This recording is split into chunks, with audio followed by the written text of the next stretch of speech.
ছেলেরা যারা আছো ভাই, তোমরা আমার শত্রু নও। আমি এই আসবার সময় দেখলাম যে তোমরা অনেক ছেলেরা রাস্তার ধারে বসে বিরাট গতিতে, দুরন্ত গতিতে তোমরা খেলা চালাচ্ছ। আরো বলবো, মায়েদের বলবো, বাচ্চা মোবাইল না দিলে ভাত খায় না। ওরা তো অবুঝ, এবং ওদের বোধের পূর্ণ জাগরণ এখনো ঘটেনি ভাই। ওরা এই যে ঘন্টার পর ঘন্টা মোবাইল গেম নিয়ে ব্যস্ত, ওরা হয়তো জানেই না যে মোবাইল গেম ওদের জীবনের কি ক্ষতি ডেকে আনছে, কি মহা বিপদ ডেকে আনছে, কি মহা বিপর্যয় ডেকে আনছে। এটা ওরা জানে না, জানে না, এবং না জানে না, জানে না। আমি বলছি জানে না, কি ক্ষতি হবে ক্ষতিটা ওরা জানে না। হাজিরিন, তো আপনারা যারা গার্জিয়ান আছেন, আমি গার্জিয়ানদের কেউ বলছি, আর যেসব ছেলেরা ফ্রি ফায়ার, পাবজি বা মোবাইল অন্যান্য গেমে ব্যস্ত থাকো ভাই, তোমাদেরকেও বলছি, মেহরবানি করে তোমরা ফ্রি ফায়ার, পাবজির মতো নিজের জীবনের বিপর্যয় ডেকে আনে এইরকম মহা ক্ষতিকারক জিনিসগুলো থেকে বেঁচে থাকো। সবচেয়ে বেশি ক্ষতি করে ও চোখের। কিসের? গেম খেলতে গেলে তো স্কিল লাইট হাই তো বাড়িয়ে রাখতে হবে, তো স্কিল লাইট একদম হাই। সাধারণত যারা এ দেখেন, এটা হলো স্কিল এন্ড হাইলাইট। এবার আমি মনে করলে এই লাইটটা সাধারণত যারা মোবাইল ইউজ করে তারা অত লাইট মোবাইলে রাখে না। এই যে লাইট কমে গেছে না, স্ক্রিনের এই হাইলাইটের উপরে যখন একভাবে অপলক নয়নে পলক না ফেলে চোখ রাখা হবে, এই আলোটাও ক্যাচ করবে, এবং আলোক বিজ্ঞানও তাই বলবে। চোখে এই আলোটা ক্যাচ হওয়া মানে ও চোখের ক্ষতি করবে। আর শুধু চোখের ক্ষতি করবে না, ওই আলোটাকেই ও সাপ্লাই দেবে পুরো শরীরে। কোথায়? চোখ যা দেখে তা সমস্ত দেহে সাপ্লাই দেয়।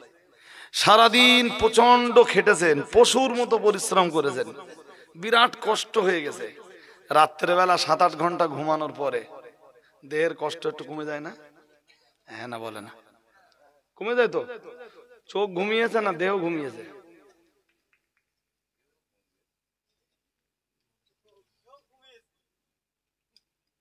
দেহ ঘুমোয়।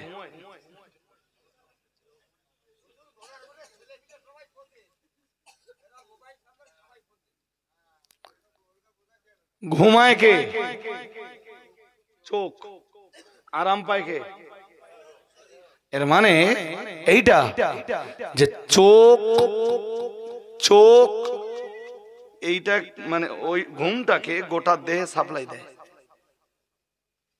এই জন্য ঘুমাচ্ছে চোখ, অথচ আরাম পাচ্ছে দেহ।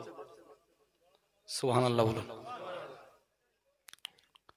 বিষয়টা হলো, তাহলে এখান থেকে আমরা শিক্ষা পেলাম কি, যে চোখ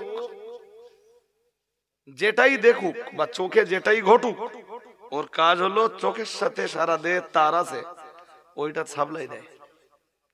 এই যে ফ্রি ফায়ার খেলা পার্টি তোমরা যারা আসো না দোস্ত, এই যে এইভাবে ধরে রেখেছো না, আর চোখ এই যে মোবাইলের হাইলাইটটা নিচ্ছে, ও গোটা দেহের শিরা উপশিরাতে সাপ্লাই যাচ্ছে। এর ফলে কি হবে, খুব তাড়াতাড়ি ওরা এমন রোগের পড়ে যাবে, সেই রোগের কোনো ওষুধ দুনিয়ায় নেই। যেমন নার্ভের রোগ, নার্ভের রোগের বলো চল ওষুধ নেই, শুধু ওষুধ খেয়ে যাও। ওষুধ, এই নার্ভের রোগে যারা পড়ে জিজ্ঞেস করে দেখবেন, ওষুধ না খেলে ওদের হাল খারাপ। বছরের পর বছর ডাক্তারের কাছে যাবে, আর ডাক্তার ওষুধ দেবে আর শুধু ঘুমাবে। মানে একবার যদি নার্ভের রোগ হয়ে যায়, ওর জীবন শেষ। মোবাইল গেম যেটা ডেকে আনতে পারে জীবনে, তার 1 নম্বরটা হলো নার্ভের প্রবলেম। দুই, এই যে ব্যাপকভাবে লাইটের দিকে তাকিয়ে থাকা, একভাবে চোখের পলক না ফেলা। দুই নম্বরে ও যে রোগটা ডেকে আনতে পারে তার নাম ব্রেন ক্যান্সার। আমার কথা বুঝতেছেন না? কি ডেকে আনতে পারে বলুন? হ্যাঁ, ব্রেন ক্যান্সার। ক্যান্সারের মতো কঠিন রোগ ও ডেকে আনতে পারে। যায় এখান চলে আয়। ছেলেরা যারা আছো ভাই, তোমরা আমার শত্রু নও। আমি এই আসবার সময় দেখলাম যে তোমরা অনেক ছেলেরা রাস্তার ধারে বসে বিরাট গতিতে, দুরন্ত গতিতে তোমরা খেলা চালাচ্ছ। মাই রিকোয়েস্ট, এই যে আমি তোমাদের ছোট ভাই, ভাই মনে করে যদি বাঁচতে চাও, মোবাইলের অপব্যবহারটা শুধু গেম বলে নয়, টোটাল অপব্যবহার একদম বন্ধ করো। একদম। গার্জিয়ান যারা আছেন, ছেলে বাড়িতে গেলে কৈফিয়ত নেন যে তোর মোবাইল কি কাজে লাগে? তুই চাকরি করিস নে, তোর ব্যবসা নেই। আছে? ও ব্যবসা নেই তো আছে?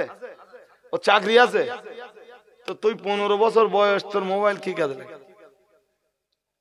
আর এইটা যদি আপনি আপনার ছেলেরা না বলতে পারেন, মেয়েরে না বলতে পারেন, তাহলে জানবেন ওই মেয়ে আর ওই ছেলে পৃথিবীতে বেঁচে থাকবে, আপনি কবরে চলে যাবেন, তাও আপনার গাল শুনে কুল হবে না। কথা কি বুঝতেছেন? হ্যাঁ। এরপরে আরো বলবো, মায়েদের বলবো, বাচ্চা মোবাইল না দিলে ভাত খায় না। আছে না নেই? হ্যাঁ, ও ভাত না খাক, একদিন না খেয়ে থাক, মোবাইল দেন। আমাদের পিরিয়ডে মোবাইল ছিল না, আমরা ভাত খেতাম না। লাঠির আগায়, লাঠির হ্যাঁ না বলবেন তো? আমরা ছোটবেলায় ভাত খাইনি, তাহলে আপনার ছেলে মোবাইল না দিলে ভাত খাবে না কেন? আপনি বুঝতেছেন না কেন? একদম মোবাইল দেবেন না। যদি ছেলেদের মেয়েদের নিয়ন্ত্রণ না করতে পারেন, জানবেন নিয়ন্ত্রণ করতে গেলে এখন হয়তো একদিন দুদিন একটু ভুগতে হবে।